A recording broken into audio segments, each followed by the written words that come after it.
First live stream, never done this before, but taking a little bit of a break from dropping this control arm.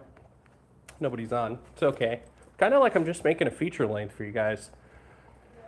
Anyways, like I said, taking a break. Now that this is stripped, we got to build a booth up here to start spraying with. Definitely gonna do some spraying tonight. Not sure how much, but let me get my GoPro stand set up here. Oh, fat hands in the way. Fat hands in the way. Sorry, nobody's watching this, but if you do watch it, just give me a second. I'll get it sorted. All right. You can see me. And hopefully,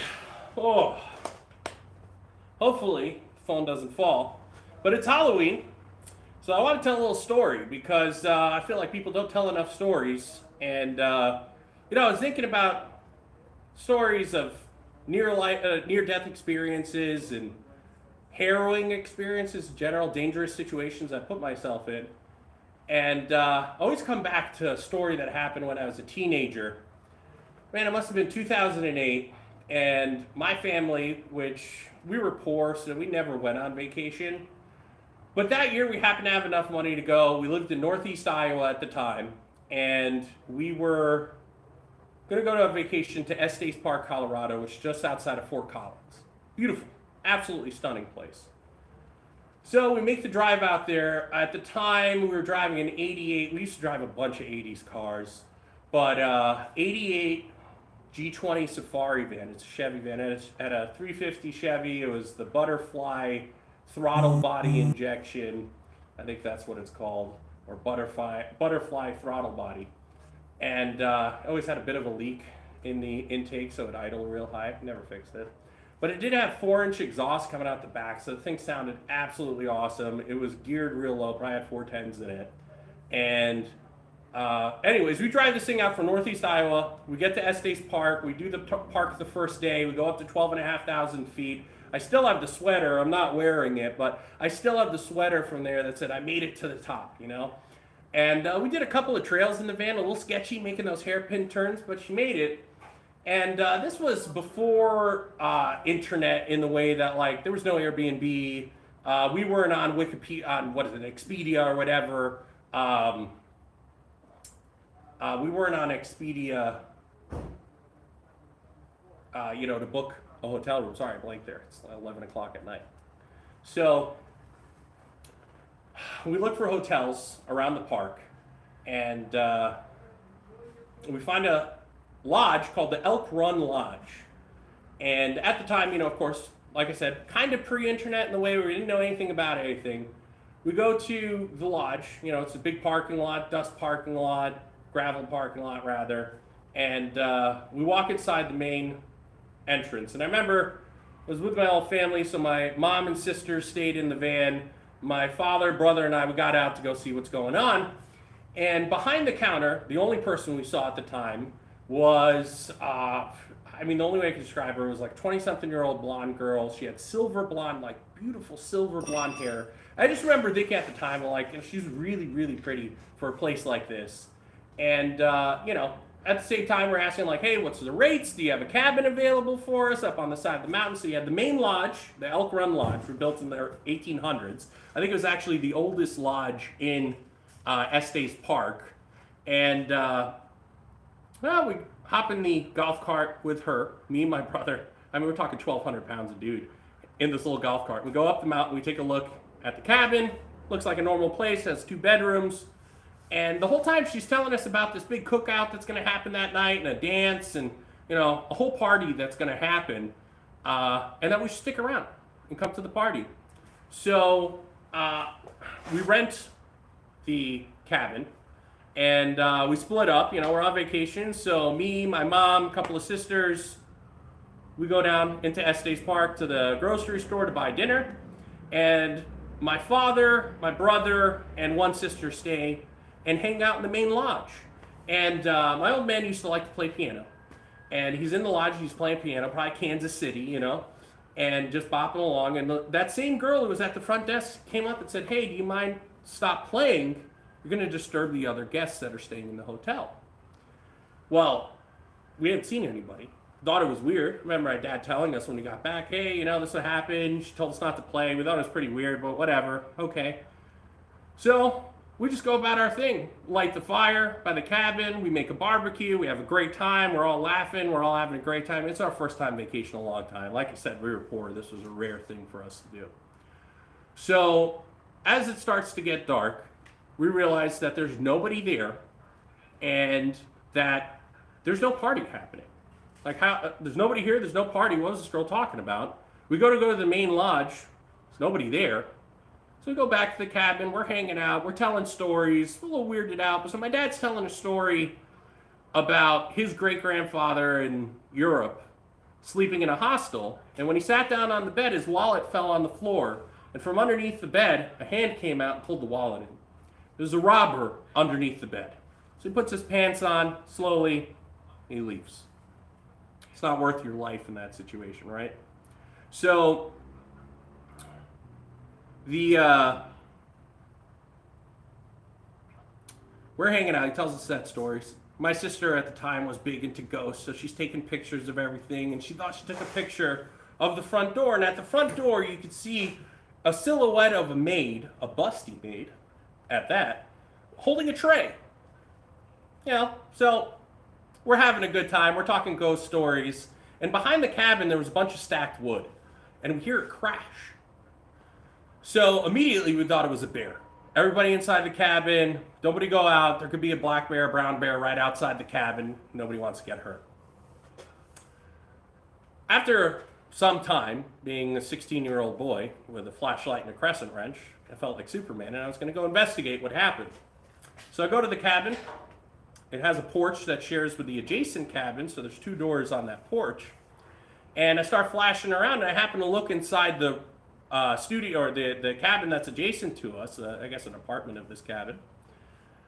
And it looks ransacked. I mean, there's stuff everywhere. The bed's flipped, the drawers are open, there's the books on the floor closed. Looks like whoever it was, they left in a hurry. Or somebody went through their stuff. So about then, I realized there's parked next to the main lodge and across the field from us in this cabin, down a hill across the field.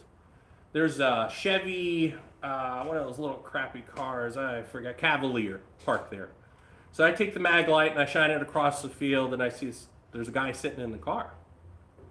So he's sitting in the car, car's idling, we could tell now what's going on. It's just us and him, there's no party, and we're starting to hear noises. So maybe it's paranoia. This was before marijuana was legal in Colorado. None of that was happening. But we decide this isn't a safe place to stay for the night. So it's dark out, got to be 9, 10 o'clock at night. We quickly load everything into the van, including all of our possessions, again, back in the van, get the family back in, and we peel out of that place. As soon as we go to leave the parking lot, or this field, the lights on the Cavalier light up. Start driving down the mountain. There's one road coming down Estes Park. And we were booking. We were going fast. Must have been 45, 50 miles an hour in what should have been a 25, 30 mile an hour zone. And that Cavalier is right up on us. Now, I mean, we're in a van. It's a Cavalier. It's going to keep up pretty easy. I had that crescent wrench in my hand. I'm screaming at my dad, pull the car over. Just pull it over. I'll deal with this guy right now. I'm not going to stand. I'm not scared of him. Let's go fight.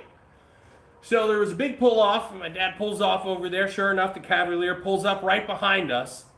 And right as I'm about to barrel roll outside of the van, he pegs it. I go flying inside the car. I fall down. He drives down that mountain. We didn't stop until we got to Wyoming.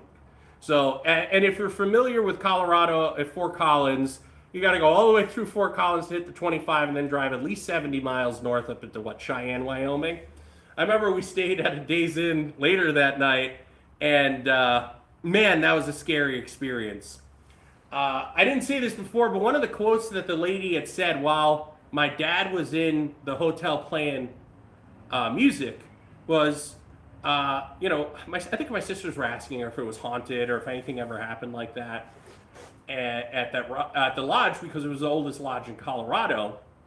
in Estes Park, rather. Sorry, I'm messing up everywhere here. So the lady said a quote, and I still remember. She said, "It's not the dead people you got to worry about; it's the ones that are alive." And I never saw her again that night. We never saw the party. There was nothing going on. Whether or not she was a ghost, I have no idea. But that silver hair and her complexion, man, got me thinking. The guy in the Cavalier who followed us out, I don't think he was just some good Samaritan who was doing security there that night wondering, "Hi, why are you leaving in such a rush?" So a little bit of both. Were they planning on robbing us? Was that a guy behind the cabin that knocked the woodpile over? Was it a bear? I think it was a guy. And yeah, that was one of the craziest experiences I've had. And I've had a few, but that one always comes to mind. So it's Halloween night. I figured I'd do a live session and share a story that I thought was pretty good. And, you know, that's what we're here for. So, yeah, I think that's it. Let me see. Let me go ahead and steal this over here. Hey, can you do 10 push-ups? Yeah, bud. Trumper Kamala, come on, boys. What do you fucking think? Are you a lesbian, bro?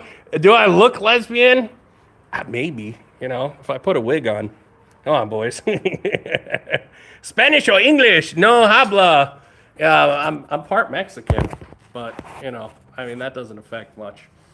What else do we got here? What's up, Z? How's it going? QB? Pookie Club? I don't know. Trump or Kamala? Come on, bud. You watch a channel at all? Do you even know what's going on here? Anyways, yeah, so that's basically my story. If you guys got a story, you can hit me up on Instagram, DIY Speed. You can probably just leave a comment somewhere on this video and say, hey, I have a cool-ass story. But I got another one for you. This one's fishing related. I'll just tell this real quick. So I took a buddy out to go salmon fishing a few years ago here in the Naugatuck River here in Connecticut. And they had just stocked. It's his first time fly fishing in general, I think. And I figured, you know, let me take you out. We'll go. We'll see if we can get a salmon. So we're in the parking lot, and we're putting our waders on, getting ready in the parking lot. And a woman comes up from where the access to the river is, and she's a chubby, middle-aged woman who comes up, sparks a conversation, and she asked, "She's like, hey, you want to go skinny dipping with me?" So me and my buddy both politely declined. She hopped in her car and drove off, and in the back window, instead of salt life, it said slut life. Yeah. What do you think happened? Nothing. I'm married, guys, to a woman. They got 2 beautiful girls. One's 6 weeks old now. And yeah, man, that's what's going down. So I see we got 15 people in the chat. If you got any questions, anything at all, I'll give you another walk around of what we got going on in the shop. Obviously, behind me is the body of the 69 El Camino. Dopey dope. Just got a Cash App or a Zelle for some work I did. Fuck yeah. And let me swap this around here. What a bear this was. First of all, taking the springs out was sketchy as could ever be. But this control arm, had to basically cut it out. Cut the ends of each bolt out and kind of beat up that bracket real bad. But now it's fully stripped. Now it's fully stripped. And we're going to set up a blasting booth in this bay with some super cheap plastic and some super cheap clamps to just keep it all in this one area. I have my Facebook Marketplace sandblaster hiding in the corner over there. And we're going to get started, so fucking A. Oh, probably shouldn't be cursing on this. It's not good for the live feed. Straps are holding up good, in case you were wondering. Doesn't look like they're going to pull out anytime soon. It's possible. I hope not. Anyways, just about done with my break. I needed to cool off after dealing with that lower control arm bolt. And maybe I'll do another live in a little bit if I think of another spooky story. But go ahead and listen to that. Let me know what you think. If you like that, I got a lot of stories. I could talk for days. You guys know that already. And I got other topics I could talk about. But the haunted, you know, for Halloween, I figure a little bit of robbery, a little bit of ghosts, a really pretty woman, and a car chase. It's a pretty good story, isn't it? All right, folks. Happy Halloween. 19 people in the live feed, dude. This is more views than I got on a regular video. Anyways, I appreciate all of you. Thank you so much for tuning in. I might be back later. If you see this tonight, you commented on it. Somebody gave me money. I'll take it. Very good. Let's celebrate the very first super on the live stream. What do? Do I block this guy? I have no idea. Add as moderator. Okay. I just made that dude a moderator for commenting and giving me some money. I'll take it. All right, folks. Have a great night. Don't party too hard. I'm going to talk to you soon. Like I said, if there's anything here from the story, you want to hear other stories, you like this format, you like the live feed, I'll do it again later tonight. See ya. How do I end this? What do I do? X.